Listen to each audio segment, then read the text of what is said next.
বেদেদের বেদে মেয়েদের চুল কেটে দেওয়া হচ্ছে, ঠিক আছে, এটা ভাইরাল হয়েছে কিন্তু। এবং সেই মেয়েদের ভয়ার্থ চেহারা আমরা দেখতেছি, চুল কেটে দিচ্ছে জামাতের এক নেতা। কি দেখতেছি, ব্রাহ্মণবাড়িয়ায় সিনেমা বন্ধ হয়ে যাচ্ছে, যে খুব জটিল একটা ব্যাপার। পলিটিক্স খুবই সোজা একটা ব্যাপার বাংলাদেশে, হ্যাঁ। ইকোনমিক্স একটা কঠিন ব্যাপার, ওই যে বলে ওয়ার দেয়ার আর 6 ইকোনমিক্স দেয়ার আর 7 পয়েন্টস, এত জটিল। কিন্তু পলিটিক্স করতে গেলে কমন সেন্স ইজ এনাফ। সরকার সবই বুঝে, খামাখা আমরা পরামর্শ দিই, ঠিক আছে। দেখেন, বেসিক জায়গাটা ঠিক করতে হবে। বেসিক জায়গাটা না ঠিক করলে আপনি কোনো কিছুই হবে না, হ্যাঁ। বেসিক জায়গাটা কি সেটা আগে আমরা বোঝার চেষ্টা করি, তাইলে অন্যান্য জিনিসগুলি ক্লিয়ার হবে। বেসিক জায়গাটা কি, নির্বাচনের পরপর আমি একটা টক শোতে বললাম যে এইবারের নির্বাচনটা হয়েছে লিবারাল ডেমোক্রেসি ভার্সাস থিওক্রেসি, এবং টু আর আটার প্লেজার লিবারাল ডেমোক্রেসি জিতছে। এটা ছিল আমার কনক্লুসিভ লাইন। কি, যে বিএনপি হচ্ছে লিবারাল ডেমোক্রেসি চর্চা করে, আর জামাত হচ্ছে থিওক্রেসি, অর্থাৎ ধর্মতত্ত্বভিত্তিক রাষ্ট্র তারা ইয়ে করবে। তা ধর্মতত্ত্বভিত্তিক রাষ্ট্র নাকচ হয়ে গেছে, লিবারাল ডেমোক্রেসি জয়ী হয়েছে। তাইলে এখন কি করা উচিত ছিল, এই কি বলে যে বর্তমান সরকারের যেটা on his arrival from London to Dhaka Tarique Rahman যে 300 ফিটে যে বক্তৃতা করলেন, ওইটা লিবারাল ডেমোক্রেসির একটা আদর্শ স্পিচ ছিল, যে সব ধর্ম, বর্ণ, ক্ষুদ্র নৃগোষ্ঠী, পাহাড়ি, সমতল, এই সেই সবটা মিলে আমরা একটা ইনক্লুসিভ সোসাইটি করব। এটা তো ছিল ওই তার বক্তব্যের স্পিরিট। আজকে কি দেখতেছি, বেদে মেয়েদের চুল কেটে দেওয়া হচ্ছে, ঠিক আছে, এটা ভাইরাল হয়েছে কিন্তু। এবং সেই মেয়েদের ভয়ার্থ চেহারা আমরা দেখতেছি, চুল কেটে দিচ্ছে জামাতের এক নেতা। কি দেখতেছি, ব্রাহ্মণবাড়িয়ায় সিনেমা বন্ধ হয়ে যাচ্ছে।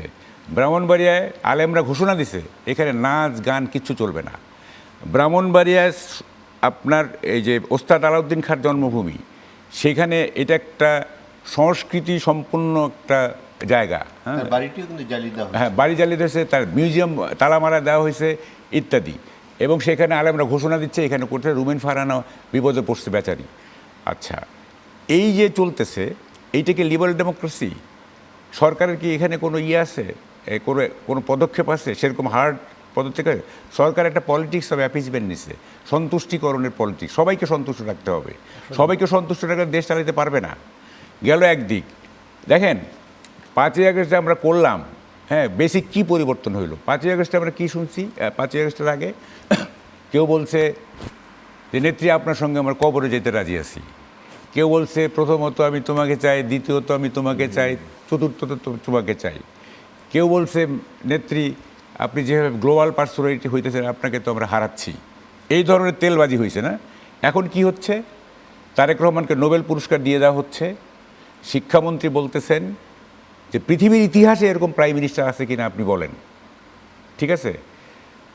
তারপরে যুব দলের নেতা নয়ন কি বলতেছে, বলে যে আমাদের প্রফেটের সময় যে রাষ্ট্রনায়করা ছিল তাদের শরীর থেকে যেভাবে আতরের গন্ধ বেরোতো, আমাদের তারেক প্রধানমন্ত্রীর দেহ থেকে সেরকম আতরের গন্ধ বের হয়। ভাবেন একবার।